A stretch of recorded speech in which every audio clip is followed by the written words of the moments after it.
ਆਊਜ਼ु ਬਿल्लाहि मिनश शैतानिर रजीम बिस्मिल्लाहिर रहमानिर रहीम। ਅੱਜ ਅੱਲਾ ਦੇ ਰਸੂਲ ਦੀ ਗੱਲ ਕਰਦੇ ਸਾਡਾ 7ਵਾਂ ਸੈਸ਼ਨ ਹੈ ਅਤੇ ਅਸੀਂ ਸੂਰਤ ਵਨਾਸ ਅਤੇ ਸੂਰਤ ਫਲਕ ਅਸੀਂ ਇਸੇ ਦਾ ਹੀ ਤਰਜਮਾ ਅਤੇ ਤਫਸੀਰ ਜਿਹੜੀ ਹੈ ਅਸੀਂ ਉਹਦੇ 'ਤੇ ਹੀ ਇਸ ਵਕਤ ਸਾਡੀ ਤਵੱਜੋ ਮਰਕੂਜ਼ ਹੈ। ਅਤੇ ਮੈਨੂੰ ਉਮੀਦ ਹੈ ਕਿ ਇਨਸ਼ਾਅੱਲਾ ਜਿਸ ਤਰ੍ਹਾਂ ਸਾਡੇ ਸੈਸ਼ਨ ਪੂਰੇ ਹੋਣਗੇ ਮੇਰੇ ਜਿੰਨੇ ਸੁਣਨ ਵਾਲੇ ਨੇ ਜਿੰਨੇ ਵੀਵਰਸ ਨੇ ਉਹਨਾਂ ਨੂੰ ਬਹੁਤ ਅੱਛੀ ਤਰ੍ਹਾਂ ਜਿਹੜਾ ਹੈ ਨਾ ਮੇਰੇ ਪਾਕ ਪਰਵਰਦੀਗਾਰ ਦੇ ਕਲਾਮ ਦੀ ਨਾ ਇਸ ਪੈਗਾਮ ਦੀ ਸਮਝ ਆਉਣਾ ਸ਼ੁਰੂ ਹੋ ਜਾਏਗੀ ਇਨਸ਼ਾਅੱਲਾ। ਅਸੀਂ ਗੱਲ ਕਰ ਰਹੇ ਸਾਂ ਕਿ ਸਿਰਫ ਅਤੇ ਸਿਰਫ ਅੱਲਾ ਹੀ ਸਾਡਾ ਮਕਸੂਦ ਹੋਣਾ ਚਾਹੀਦਾ।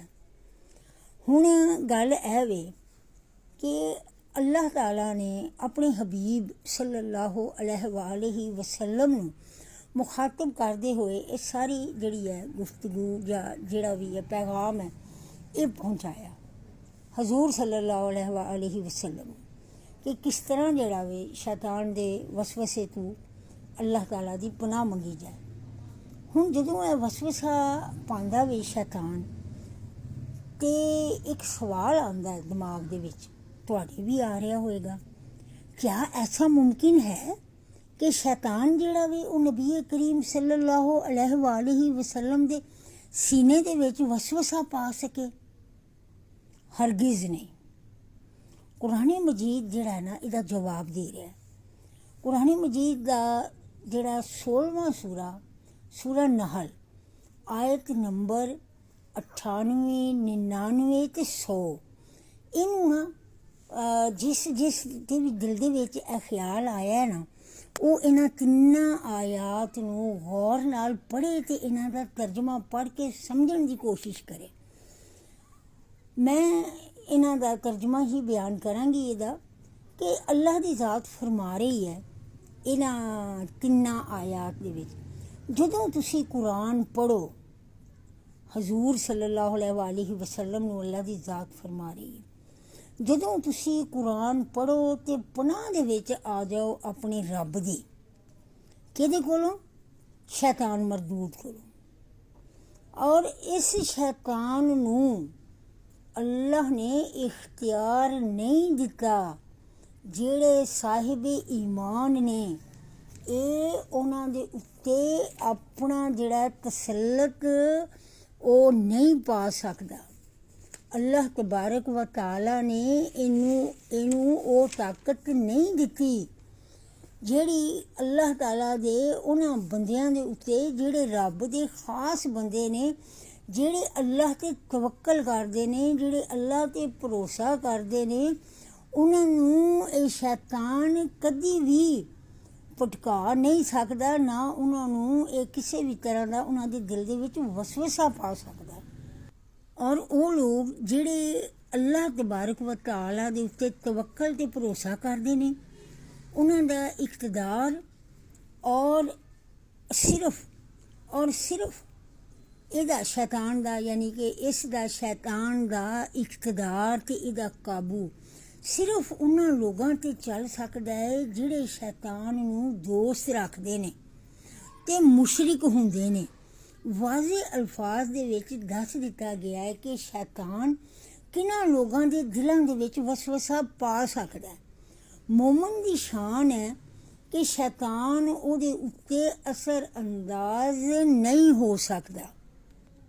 ਹਰਗਿਜ਼ ਐਸਾ ਨਹੀਂ ਹੋ ਸਕਦਾ। ਇਹ ਅੱਲਾਹ ਤਾਲਾ ਨੇ ਕਾਨੂੰਨ ਦੱਸ ਦਿੱਤਾ ਆਪਣਾ ਕਿ ਦੁਨੀਆ ਦੇ ਵਿੱਚ ਤਰੀਕਾ ਗੁਫ਼ਤਗੂ ਜਿਹੜਾ ਨਾ ਉਹ ਇਹ ਵੇ ਕਿ ਜਦੋਂ ਅਸੀਂ ਗੱਲ ਕਰਨੇ ਹਾਂ ਨਾ ਇੱਕ ਦੂਜੇ ਨਾਲ, ਬਾਸ ਦਫਾ ਖਿਤਾਬ ਅਸੀਂ ਕਰ ਰਹੇ ਹੁੰਦੇ ਹਾਂ ਚੰਦ ਸਾਹਮਣੇ ਬੈਠੇ ਹੋਏ ਲੋਕਾਂ ਦੇ ਨਾਲ, ਲੇਕਿਨ ਮਕਸਦ ਕੀ ਹੁੰਦਾ? ਉਹ ਪੈਗਾਮ ਸਾਰੇ ਲੋਕਾਂ ਤੱਕ ਜਿਹੜੇ ਸੁਣ ਰਹੇ ਹੁੰਦੇ ਨੇ, ਜਿਹੜੇ ਬਾਅਦ ਵਿੱਚ ਸੁਣਨਗੇ, ਜਿਹੜੇ ਕਿ ਉੱਥੇ ਉਸ ਵਕਤ ਮੌਕੇ 'ਤੇ ਮੌਜੂਦ ਨਹੀਂ ਹੁੰਦੇ, ਪੈਗਾਮ ਉਹਨਾਂ ਵਾਸਤੇ ਹੁੰਦਾ।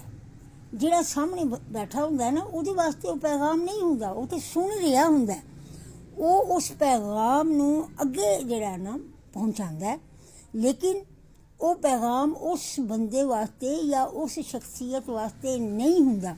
ਇਸੇ ਤਰ੍ਹਾਂ ਹਜ਼ੂਰ ਪਾਕ ਸੱਲੱਲਾਹੁ ਅਲੈਹਿ ਵਸੱਲਮ ਦੀ ਜ਼ਾਤੇ ਪਾਕ ਵੀ ਐਸੀ ਜ਼ਾਤ ਹੈ ਕਿ ਜਿਹੜੀ ਉਹਨਾਂ ਦੀ ਤਰਬੀਅਤ ਦੇ ਨਾਲ, ਉਹਨਾਂ ਦੇ ਦੱਸੇ ਹੋਏ ਰਸਤੇ ਦੇ ਨਾਲ ਮੋਮਨ ਈਮਾਨ ਦੀ ਮੇਰਾਜ 'ਤੇ ਪਹੁੰਚਦੇ ਨੇ। ਅਤੇ ਜਦੋਂ ਮੋਮਨ ਦੇ ਉੱਤੇ ਸ਼ੈਤਾਨ ਦਾ ਅਸਰ ਨਹੀਂ ਹੈ ਅਤੇ ਹਜ਼ੂਰ ਸੱਲੱਲਾਹੁ ਅਲੈਹਿ ਵਸੱਲਮ ਜਿਹੜੇ ਕਿ ਮੋਮਨੀਅਤ ਦੀ ਕਿ ਇਨਸਾਨੀਅਤ ਦੀ ਮੇਰਾਜ ਦੇ ਉੱਤੇ ਅੱਲਾਹ ਤਾਲਾ ਨੇ ਉਹਨਾਂ ਨੂੰ ਬੁਲੰਦ ਕੀਤਾ ਹੋਇਆ, ਉਹਨਾਂ ਦੇ ਜ਼ਿਕਰ ਨੂੰ ਬੁਲੰਦ ਕੀਤਾ ਹੋਇਆ ਔਰ ਉਹਨਾਂ ਨੂੰ ਉਸ ਮਕਾਮ ਮਹਿਮੂਦ ਦੇ ਉੱਤੇ ਪਹੁੰਚਾਇਆ ਹੋਇਆ ਕਿ ਜਿਹਦੇ ਉੱਤੇ ਕੋਈ ਹੋਰ ਦੂਸਰਾ ਇਨਸਾਨ ਜਾ ਹੀ ਨਹੀਂ ਸਕਦਾ, ਨਾ ਕੋਈ ਉਹਨਾਂ ਦਾ ਮੁਕਾਬਲਾ ਕਰ ਸਕਦਾ। ਪੂਰੀ ਇਨਸਾਨੀਅਤ ਦੇ ਵਿੱਚ ਫਖਰੇ ਇਨਸਾਨੀਅਤ ਮੇਰੇ ਹਜ਼ੂਰ ਸੱਲੱਲਾਹੁ ਅਲੈਹਿ ਵਸੱਲਮ ਦੀ ਜ਼ਾਤ ਹੈ। ਇਸ ਵਾਸਤੇ ਸ਼ੈਤਾਨ ਦਾ ਤਾਂ ਸਵਾਲ ਹੀ ਪੈਦਾ ਨਹੀਂ ਹੁੰਦਾ ਨਾ ਕਿ ਉਹ ਉਹਨਾਂ ਦੇ ਉੱਤੇ ਅਸਰ ਅੰਦਾਜ਼ ਹੋ ਸਕੇ। ਸਿਰਫ ਉਹਨਾਂ ਨੂੰ ਮੁਖਾਤਬ ਕਰਕੇ ਸਮਝਾਉਣਾ ਜਿਹੜਾ ਸੀ ਉਹ ਮਕਸੂਦ ਉਮਤ ਹੈ।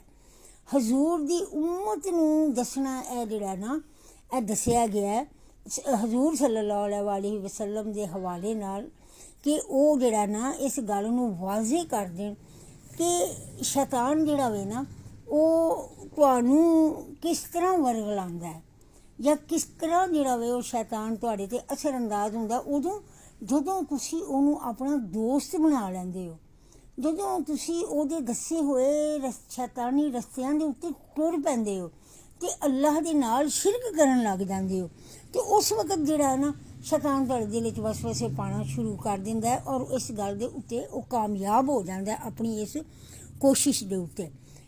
ਅਗਲੇ ਸੈਸ਼ਨ ਵਿੱਚ ਨਾ ਇਨਸ਼ਾ ਅੱਲਾਹ ਤਾਲਾ ਸ਼ੈਤਾਨ ਦੀ ਅਸੀਂ ਉਹਦੇ ਕਿਰਦਾਰ ਦੀ ਵਜ਼ਾਹਤ ਕਰਾਂਗੇ ਕਿ ਸ਼ੈਤਾਨ ਅਸਲ ਵਿੱਚ ਹੈ ਕੀ। ਸਦਕ ਅੱਲਾਹੁਲ ਅਜ਼ੀਮ।